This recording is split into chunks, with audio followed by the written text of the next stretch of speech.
जब योगी जी उत्तर प्रदेश के मुख्यमंत्री बने थे तो मुझे बहुत खुशी हुई थी। मुझे खुशी हुई थी कि कोई चरित्रवान व्यक्ति उत्तर प्रदेश का मुख्यमंत्री बना है। लेकिन आज शिक्षा मित्रों की स्थिति को देखते हुए मुझे बहुत दुख होता है कि आज तक इस देश की किसी गद्दी पर कोई योग्य व्यक्ति नहीं बैठ पाया है। अगर बात करें तो करीब करीब 5,000 के आसपास शिक्षा मित्र मर चुके हैं। कुछ लोगों ने सुसाइड कर लिया, कुछ लोगों ने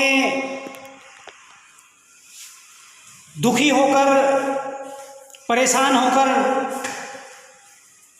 अपने आप को ही टॉर्चर करना शुरू कर दिया और अवसाद में आ गए। दिमागी संतुलन अपना बिगाड़ बैठे और शहीद हो गए।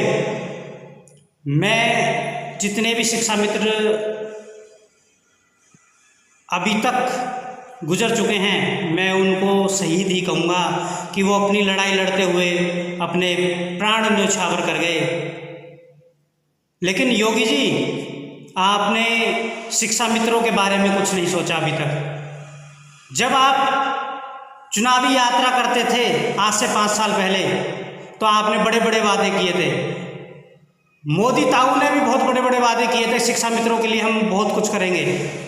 अमित शाह ने भी बहुत वादे किए थे कि हम उत्तर प्रदेश में जब सरकार बनाएंगे तो शिक्षा मित्रों को समायोजित करेंगे, उनकी सारी समस्याओं को हल करेंगे।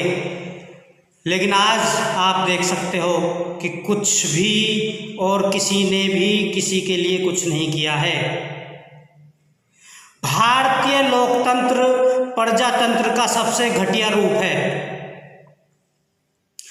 इस देश के नेता उन राजाओं से भी नीच हैं जो इस देश को गुलाम बना के चले गए।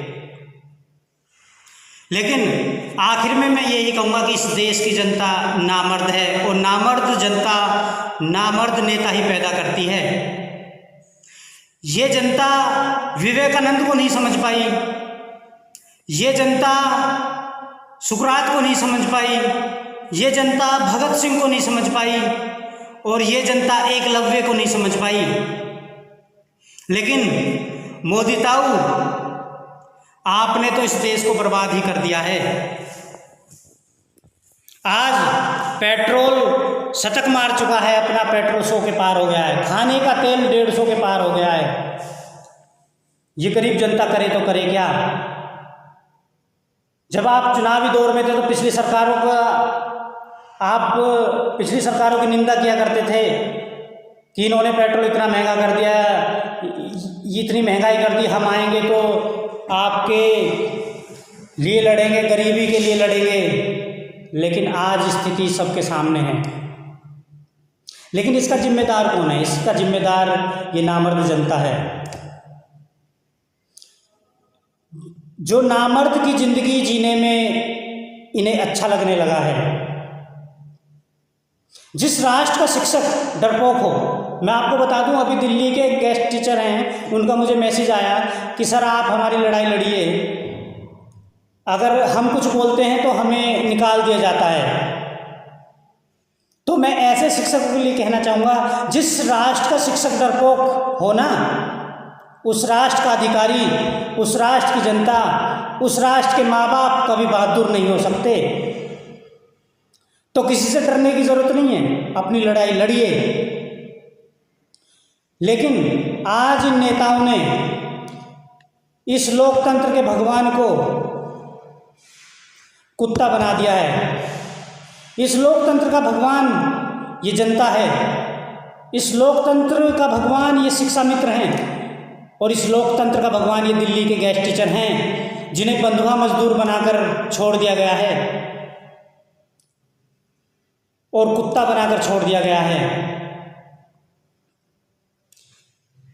ये अपने खर्चे, अपनी अय्यासियों पे लाखों खर्च करते हैं, लेकिन शिक्षा मित्र को देने के लिए, गेस्ट टीचर को देने के लिए इनके पास पैसा नहीं है। इनके पास नई संसद और नया भवन बनवाने के लिए पैसा है, लेकिन शिक्षा मित्रों को और गेस्ट टीचरों को देने के लिए पैसा नहीं है। ये पैसा किसका है? ये जनता का पैसा है और जनता के पैसे पे ये लोग मौज ले रहे हैं। लेकिन आखिर मैं फिर कहूँगा कि जिम्मेदार कौन? जिम्मेदार ये खुद जनता है। आज शिक्षक को एक बंधुआ मजदूर बना दिया गया है और जिस देश का शिक्षक बंधुआ मजदूर बन गया हो तो आप सोच सकते हो कि उस देश की आने वाली पीढ़ी कैसी होगी। मोदी ताऊ तो मजे में है, चुनाव में करोड़ों रुपए खर्च कर दिया, नई संसद और नया भवन बनाने में करीब 13,500 रुपये खर्च होंगे,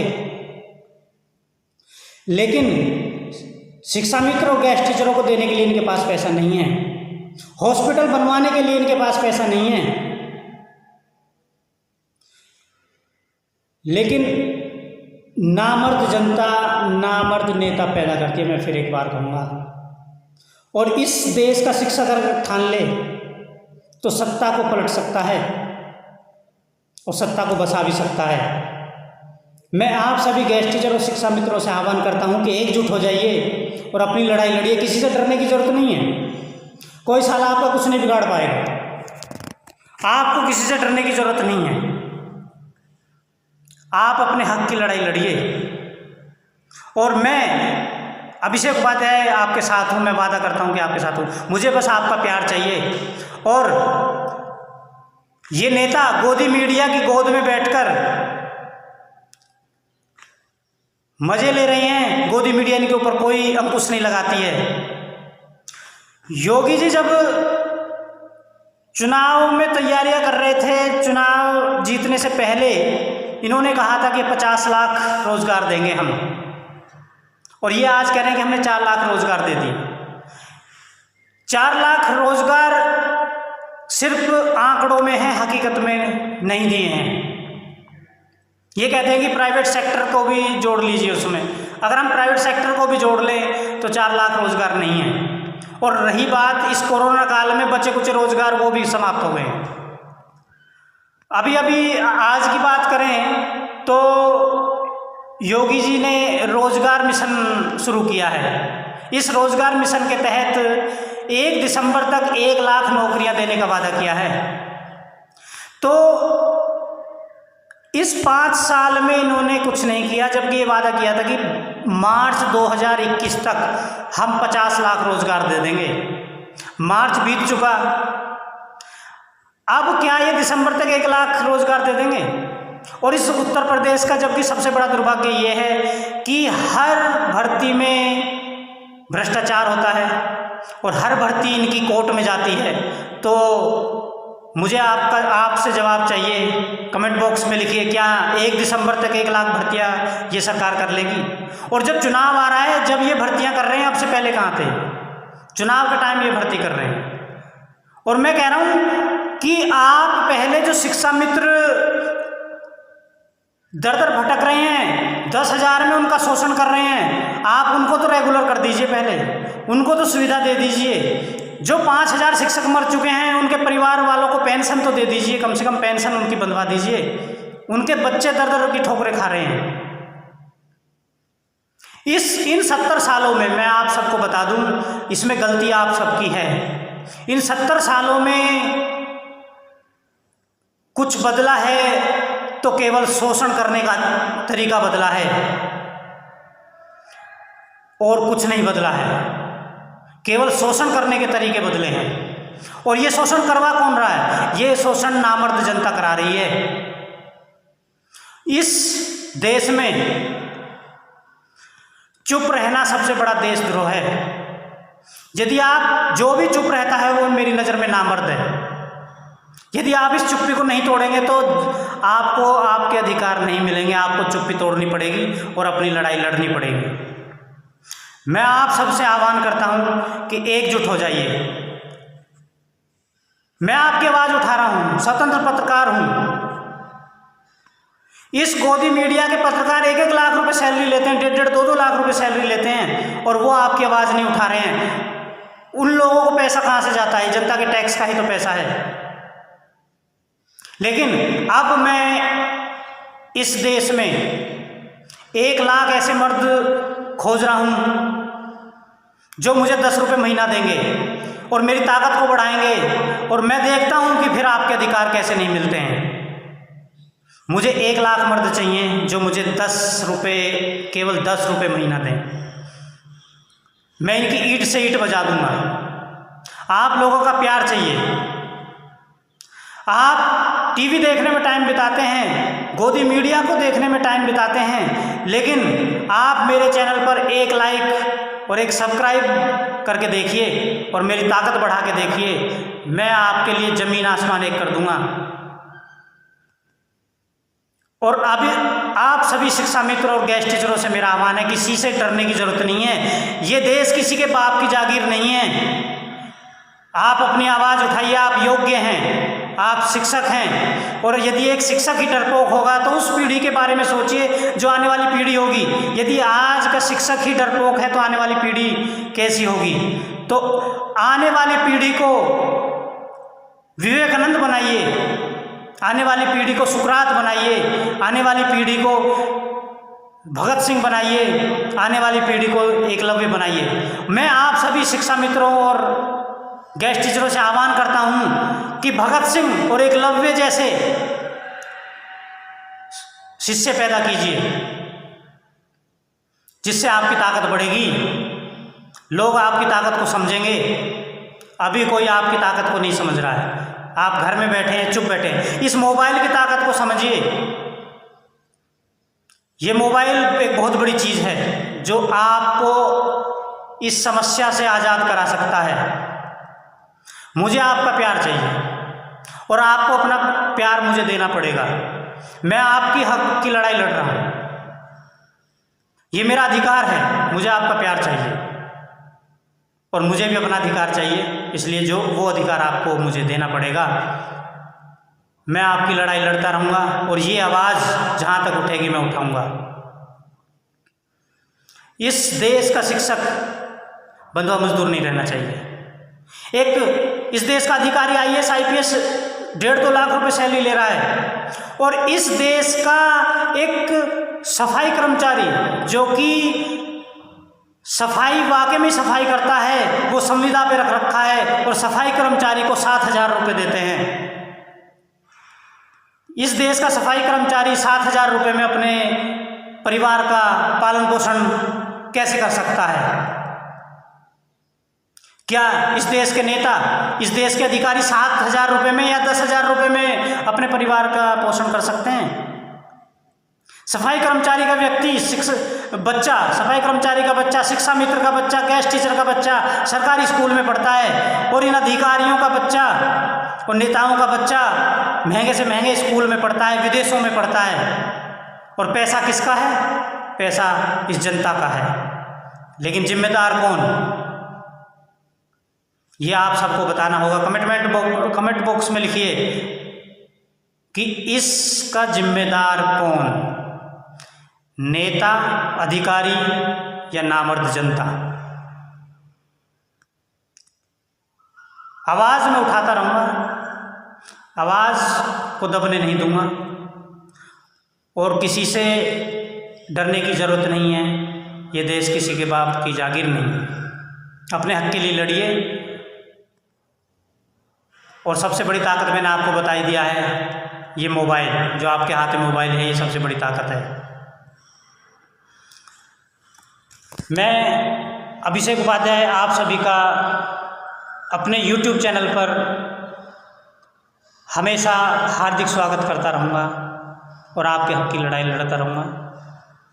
अंत में फिर कहूँगा, अपना प्यार देना नहीं भूलें। लाइक और सब्सक्राइब चैनल को ज़रूर करें यदि आप वाकई में ही मर्द हैं और अपने हक की लड़ाई लड़ना चाहते हैं।